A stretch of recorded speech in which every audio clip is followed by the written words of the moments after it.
folks. Happy Sunday and happy week 9 of Tadaima. It's honestly hard to believe that we are here, but I'm so excited to be introducing one of the speakers for this next panel. I am joining from Providence, Rhode Island, which is situated on the traditional homelands of the Narragansett and Wampanoag peoples. And I'm really excited to introduce Sho Tanaka, who will give us more context for this panel and about himself, but Sho is a Yonsei with roots in Juneau, Alaska. So Sho, thank you so much for being here. We are so looking forward to hearing about your work and some of these stories. All right. Can y'all hear me? Sounds good?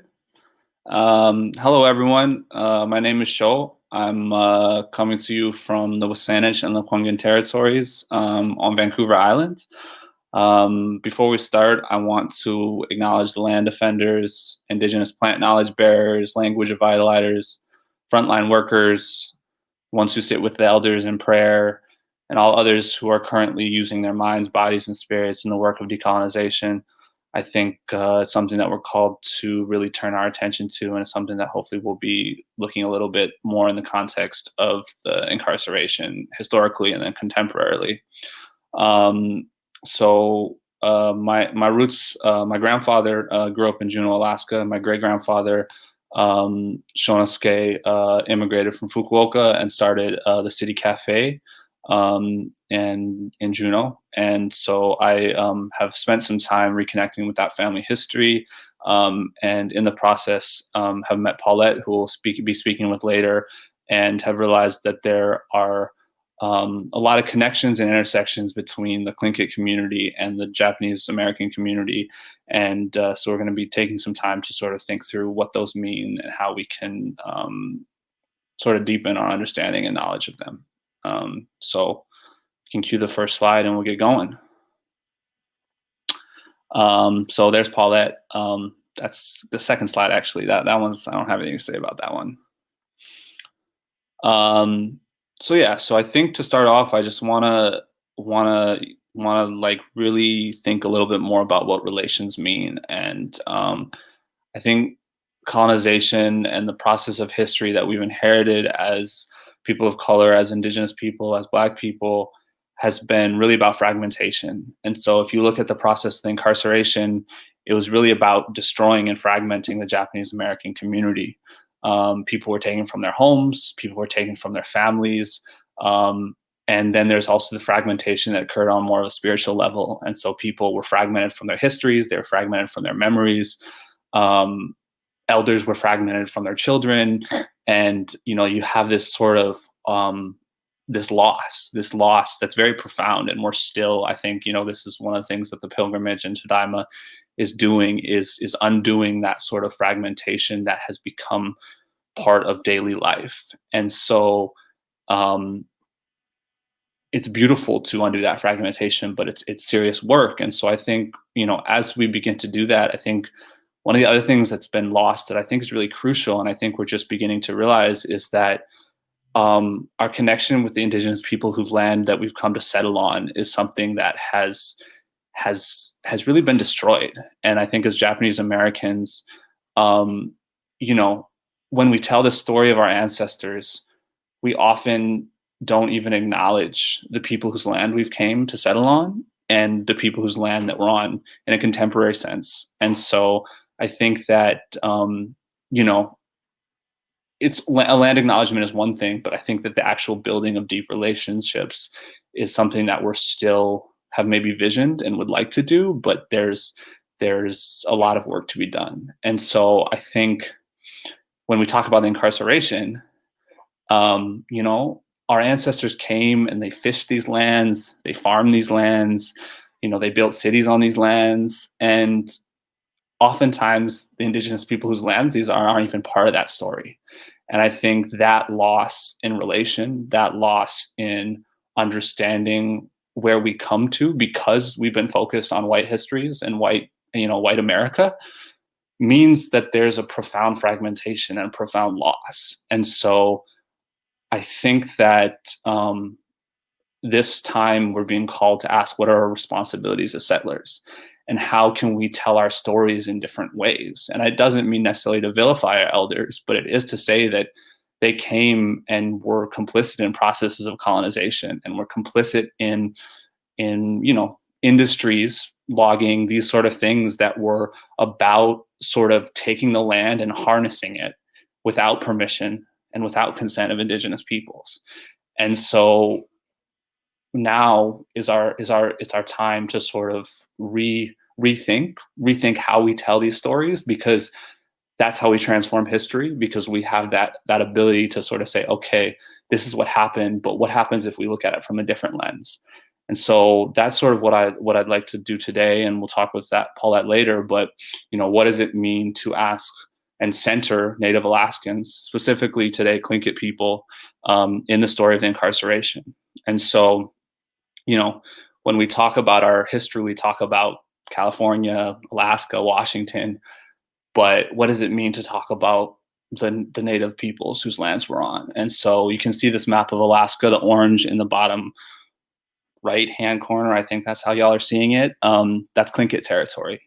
And so there's a boat that came and basically took Alaskans all up and down the coast. And a large majority of the people with Native Alaskan ancestry are Tlingit.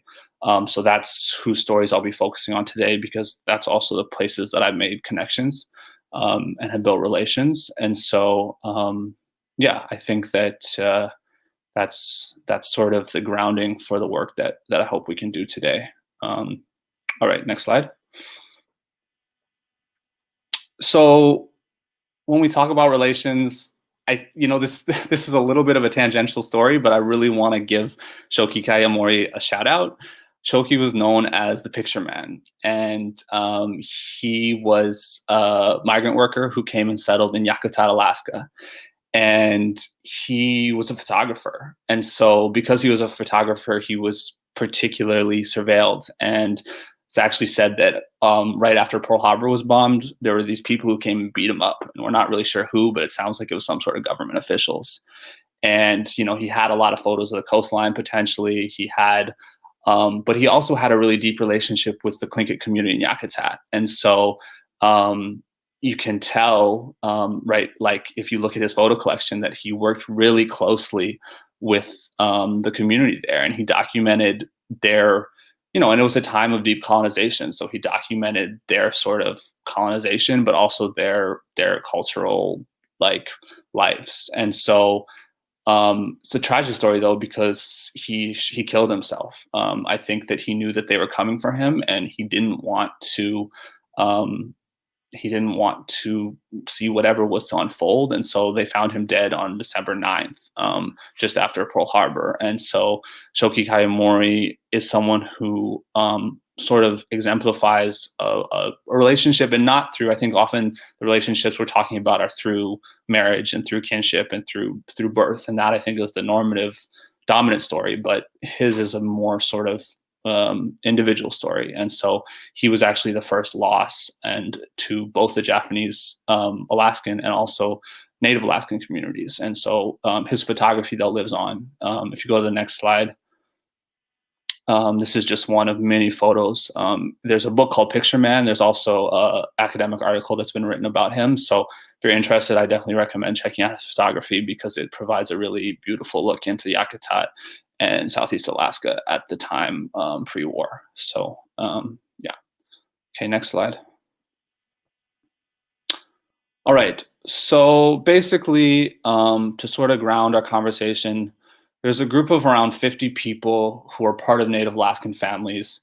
Most of them were mixed race. The family structures were mixed race, and they were taken along with the Japanese Americans.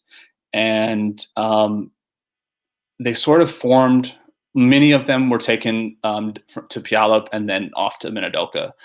They also overwhelmingly, I think because they were their own community, wanted to work on the road camps. And so a lot of them went to smaller road camps quite quickly after getting to Minidoka or Puyallup. But this quote is from the Minidoka Relocation Project from a War Relocation Authority. And they say, the Alaskan group has presented problems to the administration. Many of the Alaskan evacuees of mixed ancestry spoke little or no Japanese, and their background was more Indian or Eskimo than Japanese. Most of them did not fit into the center pattern. They formed a clique of their own, and the rest of the residents accordingly left them pretty much alone. And so I think this is really interesting because I think when we talk about the incarceration, we've pretty much always said the Japanese American incarceration. And I think what that does is it creates a really pure racial narrative to say that those who were in the camps were Japanese American.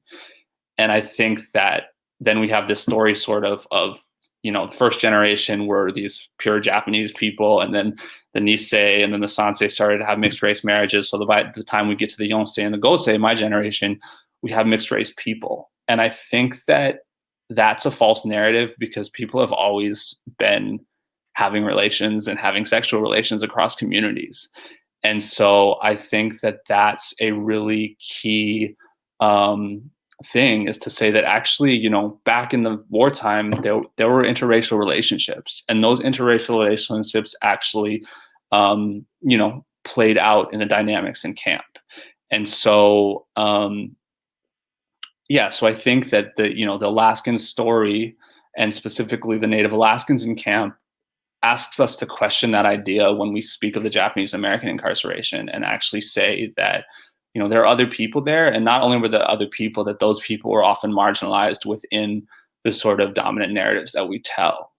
And so I think that, and also as I went to sort of like spend time in Alaska, you start to see how our community is really, we're working on solidarity, but there's also a lot of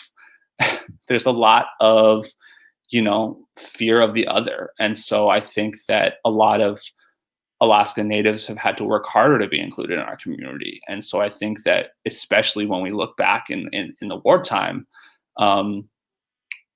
there's these places that we can't see, these places that our vision is lacking. And so I think that it's a really interesting, and as someone with Okinawan ancestry, to realize that there are a lot of Okinawans in camp too. And so this idea of sort of a pure Japanese race is something that haunts us, and it haunts us in the diaspora, it haunts us in the homeland. And I think that it's something that at all times needs to be questioned, because we are complicated people with roots that come from a lot of places. And so anytime that we return to that mono story of just one, of only one origin, I think we're doing ourselves a danger and a disservice. Okay, next slide, please. So this is a beautiful, striking photo of Minidoka. I want to thank Sumi Angerman, who lives in Wrangell, Alaska, who I met her at the Alaska Native Sisterhood Brotherhood Grand Camp, and she pulled out this photo. And so you can see in the center is Jessie Cake Eon, who is mourning the loss of her husband. And so her husband, John Eon. And, this is many of the people, I haven't tracked down everyone, but many of the people in this photo are Alaskan. The people, especially in the center, are Native Alaskan. Jessie is from Huna and Cake, her ancestry. I just realized my auntie just told me that my great grandfather is in the far right of the photo. But I think that this, I don't have answers per se, but if you think about what it was like for this woman to be in a Japanese American incarceration camp, quote unquote, as a Native Tlingit woman at the time of the war, having lost her husband, it really asks us to question sort of how we have viewed the way that people have experienced incarceration. And so I think that this photo is just one sort of snapshot into the different ways. And I think we have this idea that, okay, you come and you take the Japanese away. But when it came to Southeast Alaska and Alaska, when there was intermixing between Japanese American and Tlingit communities, the government officials couldn't really decipher who was who, because the sort of racial phenotype features that they might use were not always so helpful. And so you have lots of stories, and this is, I think, there has to be, I think, more research to really say this fully, but there's lots of stories about women joining Native women joining their Japanese husbands in camp, but also with Japanese husbands staying behind, and their children are somewhere caught in between.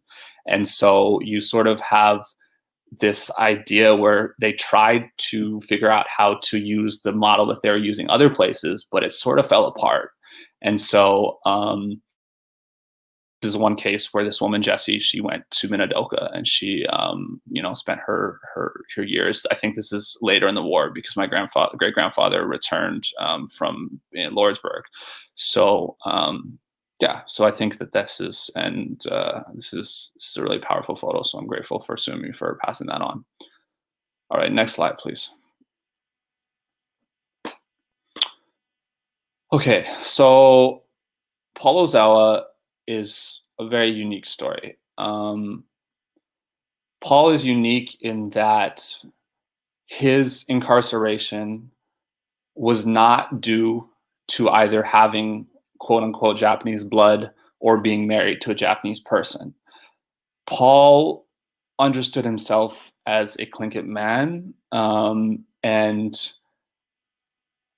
he received the last name Ozawa from a stepfather.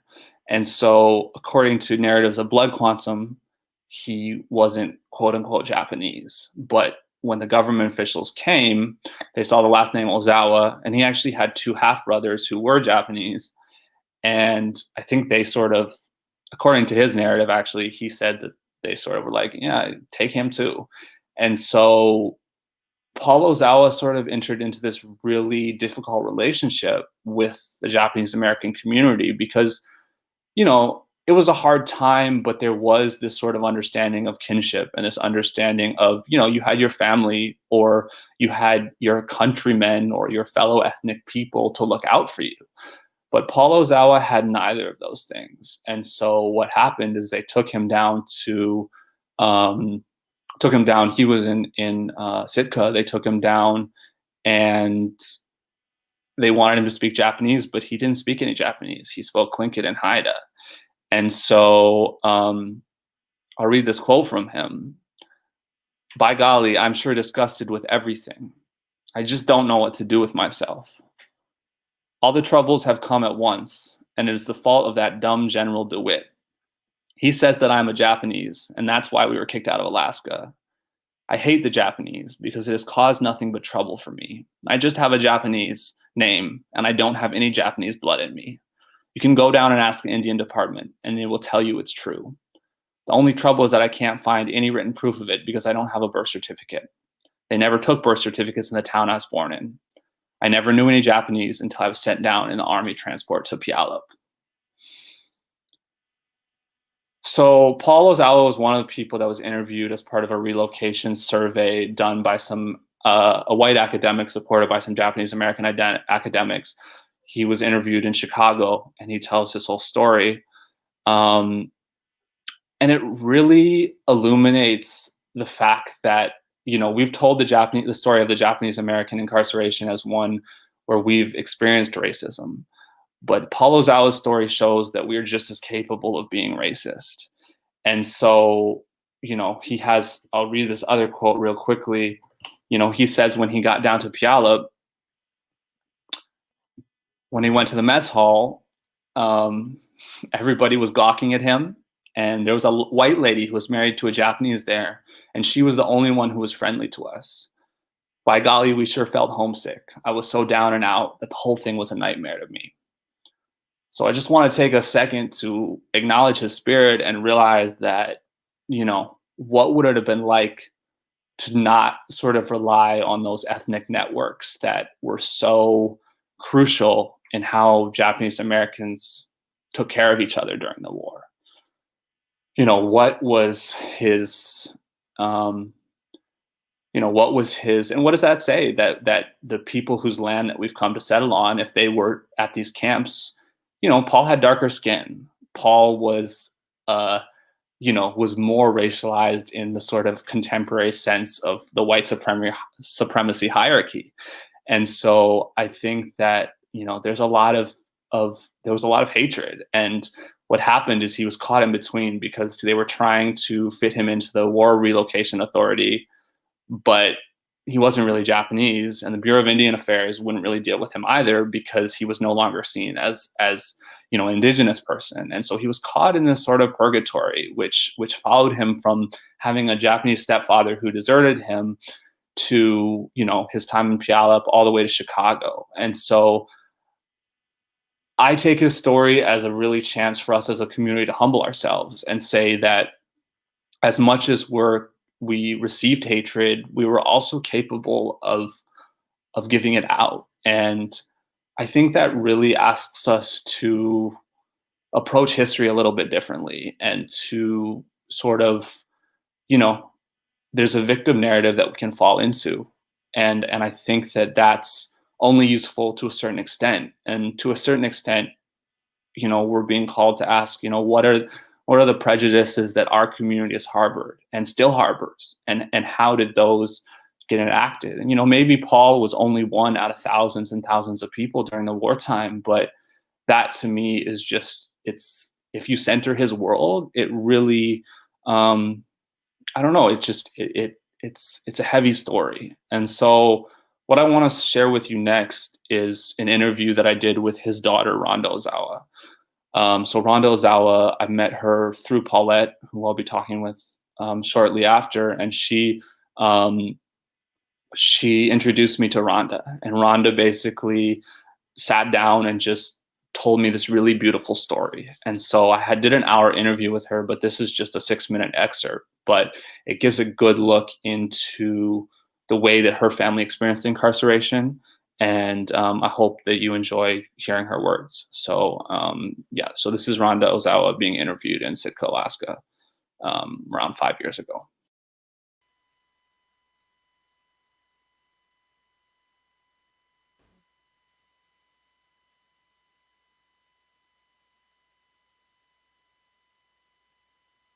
When I first found out, I was 18 years old. My dad brought me this letter and said, I want you to type it. And I said, oh, okay. I thought it was just a normal letter until I typed it and realized that my dad was talking about what had happened to them when they were Japanese interned. Being 18 years old, I had no clue that this even happened. So when I got done typing the letter and got off of work, I went home and I asked my dad, what is this?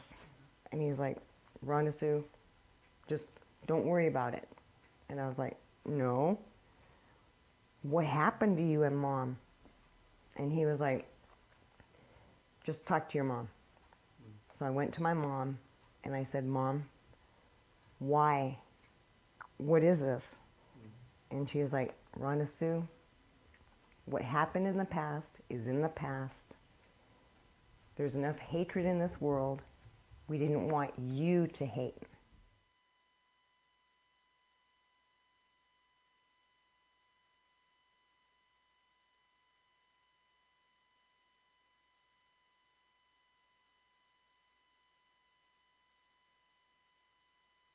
The U.S. Marines came in with their bayonets, found my dad, stuck a bayonet in his face and said, you're a Jap, you're coming with us, put him on a boat, went to my mom's house, rounded up my mom, and my mom tried to show her birth certificate.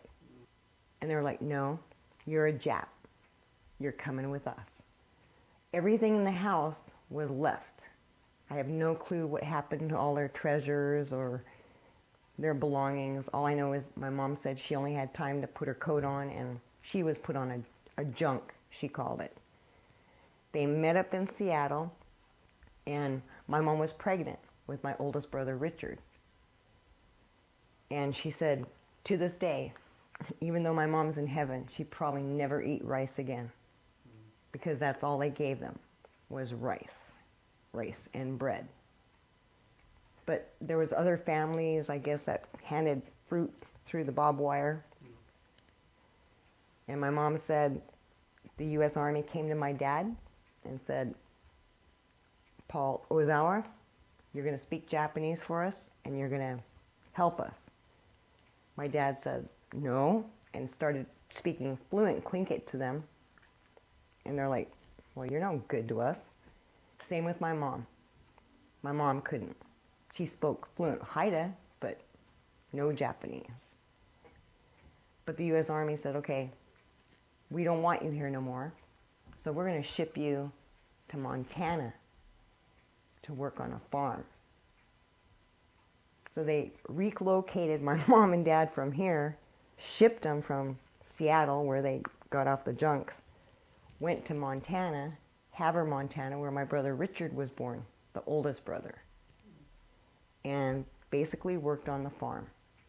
That's how they made their living. Then, from there, my dad, he sang on the radio to make money. He worked on farms. My mom was a housekeeper. And from there, from Havre, Montana, they made it all the way to Chicago. Okay. My brother Raymond was born in Chicago. They worked their way, whether it be railroad, farms, singing, housekeeping, they made their way all the way back to Seattle. And then my brother Ronnie was born. And then from there, they finally made it back to Alaska, where they made it back to Cloak. And that's where my sister Renee was born. And I asked Renee the other night, my oldest sister, she lives in California, I said, okay, why don't I have Japanese on there? And she's like, Rhonda, Dad didn't want you to go through what they went through. And I'm like, just being Japanese? The rest of us were born here in Sitka. And my dad was a painter, a sign painter, a foreman, a fisherman. My mom was a homemaker, made sure all 11 of us children were safe. They took everything. So when they got this letter and said, okay, here's our apology.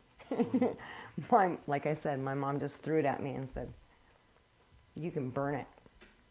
It doesn't mean anything to me.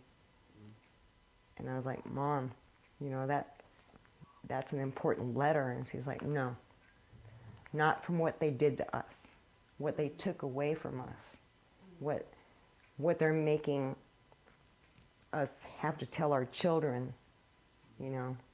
And she goes, yes, Rhonda, we live in America, but it wasn't America back then.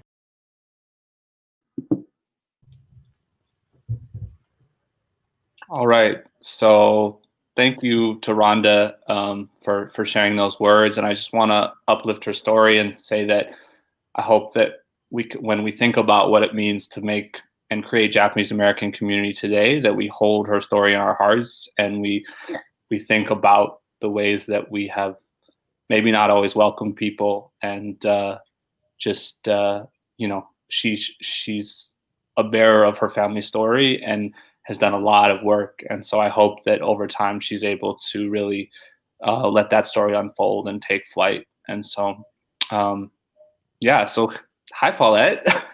Hi. Hi, Cheryl. Good afternoon.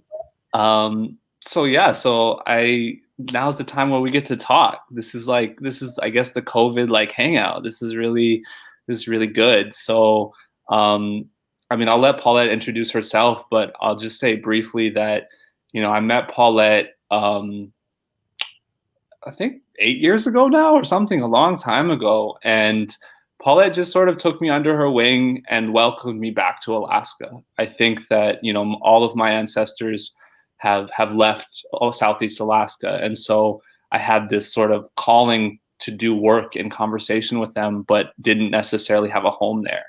And so Paulette has offered so generously that home for me. And so I'm really grateful to be able to share this space with her. And I'm really grateful that she has done so much work in sort of holding our two communities and letting them live and breathe.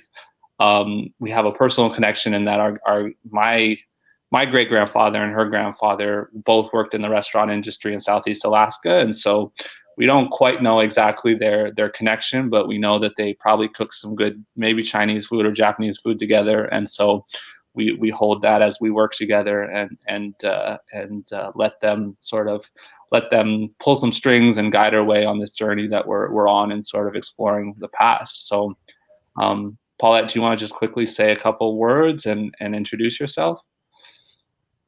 Goodness sheesh. Thank you. Thank you, Jeff. Good afternoon to everyone. I'm of my mother's people, the Kline D, Raven Dog Salmon from the village of Aquan, the Big Dipper House, the Yox Tit House. I'm a child of the Kagwantan on my father's side, and I would like to acknowledge the Wishkatan, our opposite clan. We are here in Sitka, Shikakwan, Alaska right now, where our home is. And I'd like to acknowledge the people of this area for the land and the resources that it provides. My mother, Harriet Miyasato Moreno Beleal, is half Japanese and half Tlingit, which is an Alaska Native tribe. My father is Tlingit from Yakutat, Alaska area, and he is half Hispanic, which is where the Moreno comes from. So I am half Tlingit, a quarter Japanese, and a quarter Hispanic. So I'm very pleased to be here today. And yes, Jeff and I's connection goes back through time to our great grandfathers, and he was familiar the moment that I seen him. And I think our journey, as many of your journeys, are interconnected. So I'm pleased to be here, and I would like to say a special hello to those who are visiting with us today. And as I'm with you, I can hear the raindrops out the window. We are in a deep rainforest, and it's really beautiful. The designs behind me are some of our form line designs. So thank you, Jeff, for the introduction. I thank you for the time. All right, so we'll get right into it. I'm gonna hopefully ask Paulette some good questions. I think sometimes we look at the incarceration and history as facts and dates and things to be documented in books. And Paulette has really, I think, shown me a different way of approaching the past and the places we've come from. And so I wanted to hear you speak a little bit about, you briefly touched on that journey, but when I met you, I saw that you had seen something in your mother, and you were working with her to go on this spiritual path and sort of find something that had been lost. And so I was wondering if you could talk a little bit about how you embarked on this journey and what it meant to you to sort of face history, and what were the reasons that drove you to that place. You could be easy not to do this work. I mean, maybe not for your spirit and for your heart, but it would be, it takes a lot of time and energy, and it's not always something that we get compensated for. So what is it that drove you to this journey? Thank you for the question, Jeff. And I hope in our audience today that these words and these thoughts, but more the spirit that carries on, may touch you in a deep and healing way also. So about 8 years ago, I'm 56 right now, so into my 40s, I have the most amazing mother, and brilliant in so many ways, so intelligent and so beautiful and feisty, and an advocate for civil rights, and sometimes soft-spoken, but always standing up for people and what is right. But I wondered at times I would lose her throughout our childhood and throughout our life. I wondered where she would travel mentally and physically. It would seem as though all of a sudden she would become maybe 6, 8, 9 years old, and then would start a string of behaviors that were very difficult for a family at times, such as gambling and just mentally.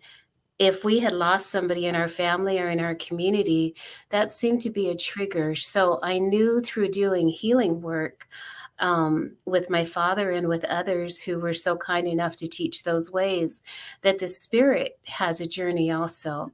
And if something is not dealt with you always go back there, and it can hurt very much. And even if you don't see it, your family and those closest to you do. So throughout our lifetime, we would lose our beautiful, brilliant mother to another place. And I thought, oh my goodness, what is that place and where is that place? So I began the journey because I love my mom, because we all love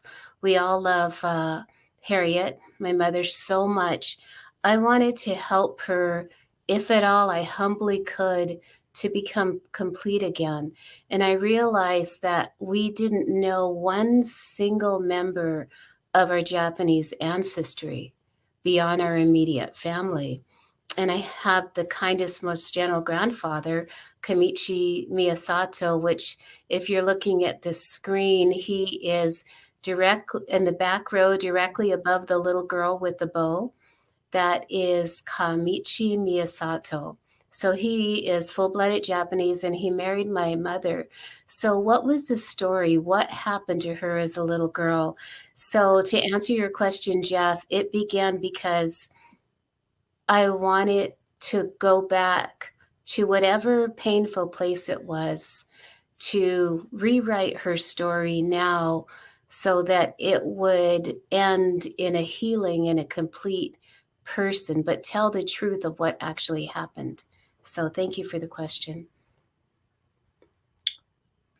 That image of your mother sort of stranded in a place, I think, is so powerful and so relatable, but so often we don't know that we have that place inside of us. And so I think you speaking that is really powerful to the people who are listening, and to, I think that's a condition of our modern times, is that there's this piece of us that has often been stranded. And so I'm so grateful that you've taken the time to sort of do that work with your mother, because like I said, you could have just not. And I think that there's the rewards aren't in capitalism, and the rewards aren't in sort of even like fame and prestige, but I think that it is a deep sort of healing that can happen.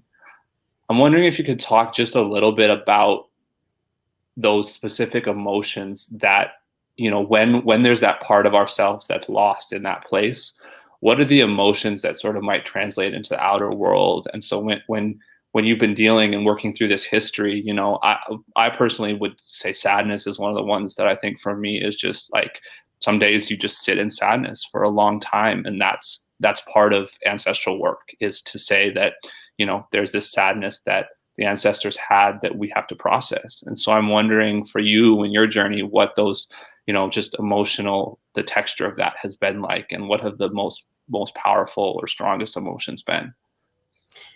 Well, thank you, Jeff. Some of the strongest emotions, I guess I would go back with that question to what I feel in my heart as a little girl before we even came here. There seems to be a sense of completeness and wholeness, a sense of profound peace, like when you hold your breath underwater and you're just kind of floating.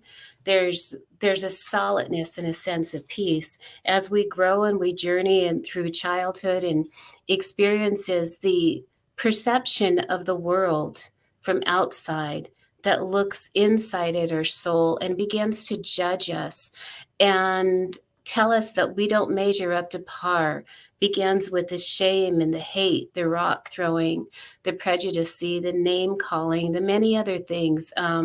What does that feel like? What is that emotion? That emotion is one that you are almost, you forget where you came from, that holy, sacred place you came from, and somebody tells you that you're not sacred. And if you don't have the people around you through your culture or through your experiences, your inner circle, to help you deal with that, or you keep it to yourself, you begin kind of piling up and layering up these stones of deep hurt, of feeling like you don't belong. So, in Alaska, we have such a beautiful place, beautiful island. I've never been to Japan. I understand it's beautiful also. But nature, as a little girl, I'd go out into nature, listen to the ocean, the trees, and I would seem to find a way to rebalance. There was perfect order in nature, from the very little tiny beings and animals of the sea and land and air, would rebalance that. But then I'd go back and I'd interact with people. And I knew, because of where I really came from, that I was whole. But I went through a journey of forgetting that wholeness because other people said I wasn't whole. So this story is about bringing that back again, but not just for myself, from my mother, for a family, and hopefully perhaps to somebody who's listening today. And you're part of that journey too. Thank you. Thank you. So I think we have this really developed narrative about like anti-Japanese racism during the incarceration, because that's what the dominant people have experienced, and so from the posters of the wartime, and that's very influenced by sort of the war and sort of Imperial Japan and the fear of Imperial Japan. But as I started to spend time with your family and with Harriet and listen to your stories, I realized that you have racism that's coming at you from all these different directions. And I think what that does is we have this sort of salve or this medicine for our anti-Japanese racism, because that's what we do when we come together as a community, as we form space. But because of the way that anti-Japanese racism, anti-Native racism, and all these things come together, it became that much more difficult to sort of hold it all together. And so I'm wondering how do you understand those as separate things, as things that you hold together? And also, can you talk a little bit about how they affected your family and affected your mom? I know you have some stories about, growing up, and it's like, there's racism from the white society, but then there's also, a lot of fear of Japanese people from the Native society at the time. And so just to speak a little bit about what those things, how they concretely sort of manifested in your family's story. Okay, thank you, Jeff. That's quite a question. The picture we're looking at right now, to the left, the elderly lady with the scarf around her neck, is my great grandmother, Dot Shua, Annie Worthington. To the right of her are my aunties, Auntie Alice, Auntie Ede in the white dress, the eldest, and the one with the hand on his shoulder is my mother, Harriet. She was the youngest. This picture is taken in the Klawak. As you see, the women show their Japanese side. They're half Japanese and half Tlingit. In the small communities throughout Alaska, there was not a lot of Japanese people, but there were some that traveled over because they came from Japan and they settled in and married many of the Alaska Native women and men, and they settled into these villages. And before the war, there was a union, more than a marriage, like a spiritual union, even, because the Japanese people loved the ocean and loved the food and all the things that they could gather thereof. So that's what the picture is before you. As far as racism goes, for my mother being half Japanese and half Tlingit, the racism came not only from the Japanese, not only to the Japanese people when they were incarcerated, but those that were left behind, those in these small villages. And many of these villages are landlocked or only accessible, especially then, by boat. So many of the families stayed in these villages. So there may be only 50, a couple hundred, maybe 1,000 people throughout these villages. So there was not always a place you couldn't get in the car and drive to another place. You're on an island, you were in a community. The Tlingit culture is a beautiful culture and very, very, very special, very spiritual, very interrelated to the land and animals. But when the war came, it was difficult because my mother, she experienced racism not only from the non-Native people, but from our own Native people. Many of our people served in every war, every single war that there was, to defend their land. And some of the people would throw rocks at her and stones at her on her way to school and call her dirty Jap, dirty Indian.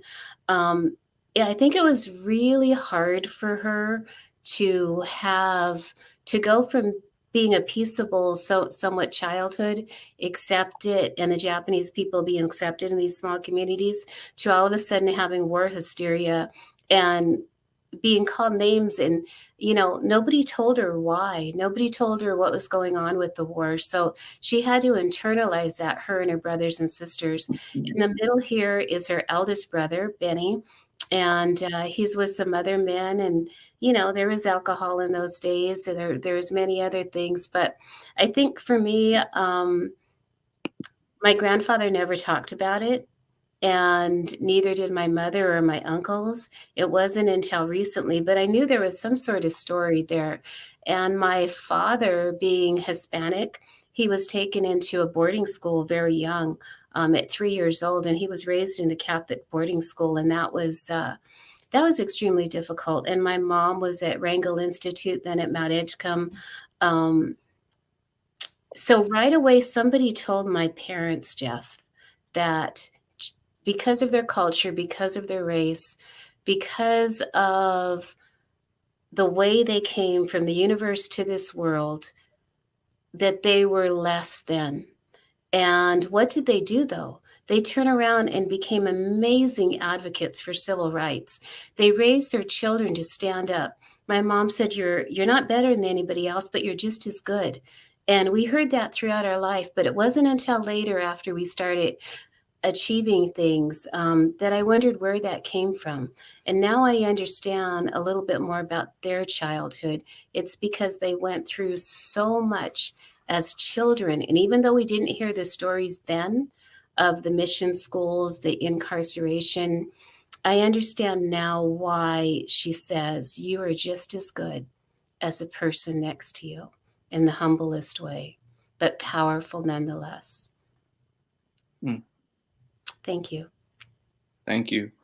So I think your mom is standing by. Yes, my mom is. So I'm going to ask you one more question, and then we'll hear briefly from Harriet. So, yeah, I'm just wondering, like, what you like. Now it's 70 years later or something. I'm not doing math properly, but a lot of time has passed, but we're still holding the complexity and the difficulty of these stories. And so I'm wondering, what are the pathways for transformation that you see? I know you've done some work with Alaska Native Sisterhood and the Brotherhood, which is Alaska Native rights, a civil rights organization. And so, I'm just wondering how you hope to harness your community and, Japanese American community, Tlingit community, to sort of bring a different energy to some of those difficult spaces, and what gives you hope in doing that? Thank you, Jeff. I believe that we're born into this universe, and we go through these tunnels all the way from the galaxies and the stars to do a work. And that work is a sacred work. Don't ever let anybody tell you that it's not. And as we come here, we come in here through different variations of light, different cultures, different heritages, all very special, all part of so much more. Like every flower in a garden, it all has a purpose. So as we come here, when we see things that are unjust, when we see things that are wrong, when we hear people speak and see things in print, or hear stories, or see actions, if it's on the political scene, the world scale, or in whatever ways, this is our opportunity to speak. You speak when something is happening. You don't wait and then go home and then wish you would have spoke. Use your voice. Your voice is an instrument and a tool. And I don't think that we don't have time to sit on the sidelines as things are happening. I know that my grandfather, Kamichi, was a very quiet and very humble man, but he's no longer with us. But I feel his presence when I speak. But what I do is I take a deep breath, insert myself in a situation, and speak for justice and speak for light. So the Japanese people have had a collective experience, and our collective experience means that we are not alone, but that together our voice is powerful and called upon to the world to make a difference right now. There are things happening in the world that are scary. There are things happening that are different, that we're being required to think of our own safety of our lives collectively and globally. The answers are not within policies or procedures.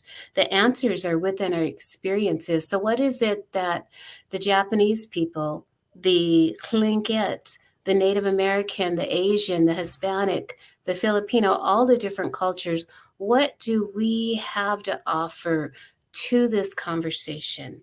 And I would say we have our voices. We have a unique experience to stand together as a people, to insert ourselves in worldwide conversation. But again, to draw on our unique heritage and the spiritual part of our heritage, the spiritual part of what it means to be Japanese, what it means to be a person of Indigenous heritage, and to take those tools, to use those as a reminder, and to speak what is true so that we could affect the future, so the future is not something that our children fear. Thank you, Jeff. Ganashish. So I just want to say that for me personally, you know, as a Japanese American, I think that we're often so disconnected from the land that we're on, and we're so unaware of its history, and we're so unaware of, you know, how to connect in a good way with the plant beings and the animal beings and the ancestors. And so, you know, I want to thank you for offering so generously those sort of gifts, whether it's physically in salmon or also just in knowledge. And I think that, you know, I couldn't imagine trying to understand my great-grandfather's story without that perspective. But when I look at other places on the West Coast, I think about how we're doing that. You know, when we talk about the Los Angeles community, are we in conversation with the Tongva people, contemporarily and historically? When we talk about the Seattle Japanese American community, do we know how to relate that to Duwamish histories? And I think oftentimes we don't do that. And I think it's, you know, it's a loss for everyone. And so I just want to thank you, and I want to say that hopefully, you know, I'm hoping that this can serve as sort of something that might trigger a change for our community as a whole, so that we can really start to understand the land that we're on, not just as property, not just as something that we own, not just as a tool in capitalism, but as something that will sustain us, and will sustain us as systems collapse and as the world starts to change. And so I think that, you know, you've offered and offer that sort of vision forward. And so just like, I think that that's, you know, that's what I hope as a, you know, talking to my community, I'm hoping that we sort of take that as a blessing and really, you know, take cues from that. And instead of saying, oh, I need to talk about my story, like really being able to listen to others. And I think that, you know, we've sort of created this vision. It's like, if it's not exactly about Japanese American stuff, it doesn't relate to us. And I think that that's dangerous, because we exist in relation. And so, you know, your existence and Harriet's existence is living flesh proof that that relation can't be denied. And I think that that's the way forward. So thank you, arigato gozaimasu, for all that wisdom. Thank you, Jeff. I just want a really quick closing comment, if I may. Please. I feel your heart, and I feel your spirit. And there's a reason why we're in this room right now, this visual chat room. And I'd like to say that it can be attempted to take so much from us, but every tree cannot be taken. Every bird cannot fall from the sky. Every fish, every raindrop, every ocean wave, we all have medicine to go to. We're going to be okay. And we're going to make it through this, because we're going to do it together. And our spirits come from a profound sacred place.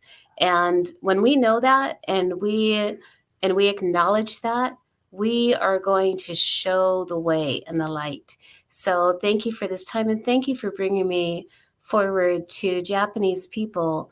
That it's so healing for my mother and I. This is the first time in these last 8 years that we have been with our own Japanese people, beyond just our immediate family. So it's with all of our hearts that we say, Gunashish, arigato. And my mom, she's standing by. She's just Yeah, learning a little Zoom. feature from Harriet. So Harriet's waiting. Is she able to read the poem? Do you Yeah, know? she's right here. Yeah. I'm So going to do Harriet it. wrote a poem that sort of chronicles the journey that Paulette was speaking about. So we have the great pleasure of hearing from Harriet. Hi, Harriet. Hi, How you doing? I'm doing all right. Thank you. You're the feature. You're the feature of our show. We've been waiting all this time for you. Yeah, that's nice of you. Yeah, I've been waiting too. Yeah. Okay, so are you able to share the poem that you wrote with us? Oh, yes, I am. Okay. And what's the poem called? Unshed Tears. Unshed Tears. Yeah. So, Unshed Tears by Harriet Beleal. Okay. The other day I felt a tear come down my face. It was part of the unshed tears I had suppressed for many years. I was in denial of these tears, refusing to let my feelings be known. Now I feel a stirring inside of me, like a dam overflowing, and I let the rest of my unshed tears flow freely for my dad and my brother George. How terrible it must have been to be treated as prisoners of war during World War II simply because we were Japanese. Flee from me, you who have tortured me all these years. You no longer have the power over me, for I am healing myself, spiritually, physically, mentally, and emotionally, as I tell my story and my unshed tears cease to exist. For all eternity, my earth family will have the only power, and I will be blessed by God, and someday, I will dwell in the house of the Lord and see my family again, God willing. Amazing, Harriet. Thank you so much for sharing that with us. I think sometimes poetry sort of, we use big words and fancy things and we miss the point. And I think your poetry just hits us right in our heart. So thank you for those words. And I think everyone can take something from your journey. I'm wondering, do you have anything else you'd like to share? If you want to talk a little bit about what this journey with Paulette has meant for you, and also about, what it means to sort of revisit your family's wartime experience and to visit Minidoka. Anything that's on your mind. Yeah, that was a real good experience to go to Minidoka and to see the little bunkhouse and the little mess house and be with the other Japanese American families and to really see where my brother George had to be when he was only 16 years old. And it brought it home to me. So, sometimes you don't understand the things that happen to you or why it's happening to you, but then when you go and share it with the other people that have experienced these things, you understand more. And when I saw that tower there and knew that they shot some of the Japanese people for trying to leave, and the river, and learned all the things that they went through, sharing it with the other Japanese families there, that was really a really healing experience for me. And I'm really happy that I got to go. Thank you very much. And I could talk on, but mostly with our connection with my dad and your grandfather, uh, knowing that they traveled a long way and met up in Seattle, then in Juneau, and my dad cooked there in the city cafe, and hearing their story. It's really good to know other people's stories and to try to remember that God made us with diversity, and if we really thought hard about it, we would know that sharing our cultural diversity and our differences is what it was meant to be, not the other way around. It's supposed to be celebrated. Mm. And that's the thing that I would like to share with you today. We celebrate our families and our differences, and that's what America is about. On the shores, it's supposed to be welcoming the people that come, and that's the way it should be. Thank you for this opportunity, and God bless you too. Thank you, Harriet. Harriet, can you show us a little what's on your vest? Yeah, I have my different buttons, and little things I picked up at Tlingit Haida Convention and different places I went all over, Wrangell and Juneau and everywhere. They give me buttons and things. And this is a Tlingit vest from I made. Then I have a raven on the back. Wow. Yeah. Who made the raven? Margaret Gross Hope taught a class down at Totem Park, and she encouraged me to come down and work on a vest. So I went down there, and she helped me make the raven and